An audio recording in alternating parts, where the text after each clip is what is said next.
타임 건작동 말씀 묵상 2021년 2월 9일 화요일 누가복음 12장 35절에서 48절 알고 죄지은 자 대 알지 못하고 죄지은 자. 허리에 띠를 띠고 등불을 켜고 서 있으라.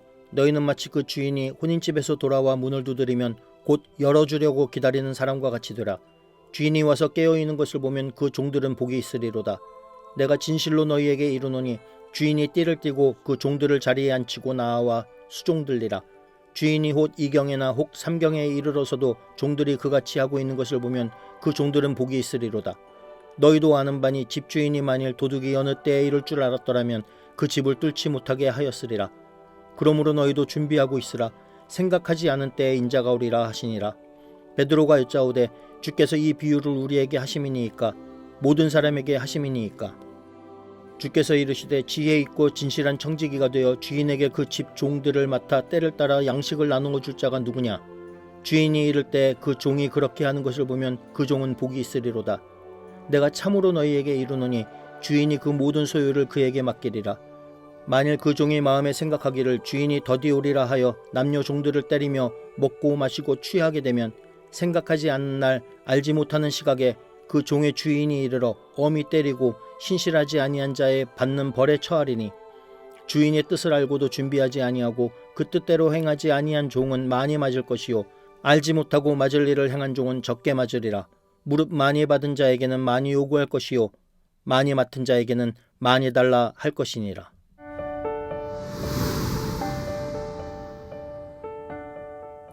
(2월 9일) 화요일 묵상을 나누겠습니다. 누가복음 12장 35절에서 48절입니다. 제가 정한 제목은 알고 죄지은 자 대 알지 못하고 죄지은 자입니다. 심심치 않게 들어온 큰 오해가 있습니다. 알고 죄지은 자는 벌이 크고 알지 못하고 죄지은 자는 벌이 작다라는 오해입니다. 들을 때마다 마음이 약간 불편했습니다.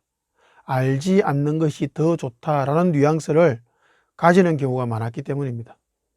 주님의 말씀은 결코 그런 의미가 아닙니다. 몰라라는 의미가 아닌 거죠. 몰라서 죄를 안 짓는 것이 낫다라는 말이 아닙니다. 그 말씀을 하신 의미를 묵상해 보았습니다. 첫 번째, 알고도 행하지 않은 자입니다. 이 말씀은 알고도 행하지 않은 자이기 이전에 알고도 준비하지 않은 자라고 말해야 할 것 같습니다. 알고도 준비하지 않으면 알고도 행하지 않게 됩니다. 무엇을 준비하지 않을까요? 주님이 다시 오심을 준비하지 않는 것이죠. 재림의 주님을 기다리는 마음이 없다면 그리스도인의 자격이 없는 것입니다. 재림의 주님을 기다린다면 거짓을 일삼고 탐욕을 극대화하고 자신의 욕망을 채우기 위해서 사람을 착취하는 짓을 하지 못합니다. 폐역한 이 시대를 바라보면서 이기적인 욕망만이 날뛰는 이 시대를 보면서 마음이 상하고 상한 마음으로 주님 다시 오심을 기다리는 사람이 그리스도인입니다. 주님이 다시 오실 것을 알고도 성경의 내용을 알고도 주님 다시 오심을 준비하지도 않고 성경의 말씀대로 행하지도 않는 사람은 많이 맞게 될 것입니다. 알지 못하고 맞을 일을 행한 종. 두 번째 제목입니다.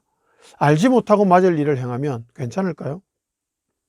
결단코 괜찮지 않습니다. 이 사람도 맞습니다. 적게 맞을 뿐이죠.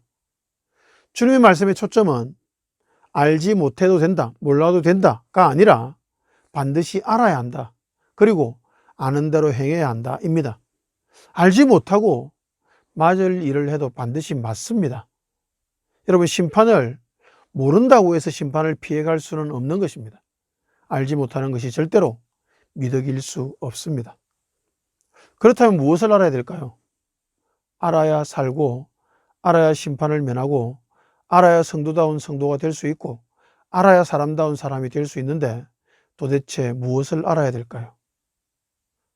초기 기독교는 어땠는지 생각해 보겠습니다. 초기 한국 기독교는 예수 천당을 가르쳤습니다.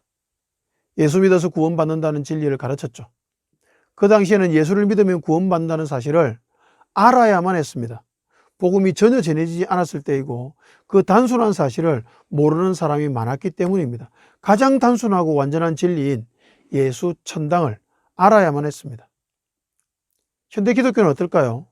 현대에도 그것만 알면 될까요? 당연히 진리는 변하지 않지만 진리는 시대적 상황에 따라서 바르게 적용되어야 합니다. 그런 면에서 현대에는 진리에 대해서 알아야 될 것이 더 많아졌고 더 풍성해졌고 더 깊어졌습니다. 현대 기독교의 타락상을 보면서 그 타락의 모습과 말씀을 비교해서 생각할 수 있어야 되고요. 현대 기독교의 잘못된 모습의 이유를 진리에 근거해서 분석해 볼 수도 있어야만 합니다. 이제는 예수 천당이 이 땅의 삶에서 어떤 모습으로 나타날지에 대해서 생각할 수 있어야만 합니다. 즉 이제는 천국의 현재성에 대해서 알아야 할 때입니다.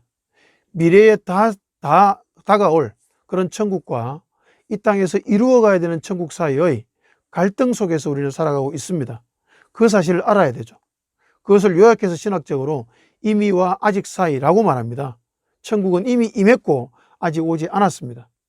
아직 오지 않은 천국에 대해서만 과거에는 계속 이야기하고 그 천국에 대해서만 생각했다면 이제는 이미 임한 천국에서 이 땅에서 그 천국을 이루어가는 삶을 사는 것에 대해서 고민할 때가 지금 시대인 것입니다. 여러분, 그것을 알지 못했다는 것이 그리스도인다운 삶을 살아내지 못한 것에 대한 핑계는 절대로 되지 못합니다. 이미 임한 천국에 대해서 알지 못했고 이 땅에서 천국을 이루어가야 한다는 사실을 알지 못한다고 해서 주님의 심판을 면할 수는 없는 것입니다. 알아야 하고 알고 준비해야 되고 아는 것을 살아내어야만 하는 것입니다. 제 이야기를 들려드리겠습니다. 이중직 사역을 하고 있었던 몇 년 전에 쓴 묵상글을 통해서 제가 이런 고백을 했었습니다. 나도 편하게 살고 싶다. 나도 사례를 충분히 주는 교회에서 사역하고 싶다. 그래서 사역만 하면서 살아가면 좋겠다. 그러나 그렇게 사는 것보다 더욱 중요한 것이 있다. 이런 모습이든 저런 모습이든 간에 그리스도인답게 사는 것이다 라고 고백했었습니다. 여러분, 목회자의 이중직이 좋다 나쁘다 여러 의견이 있는 것 같습니다. 제 생각은 이것은 논의거리도 되지 않는다는 것입니다.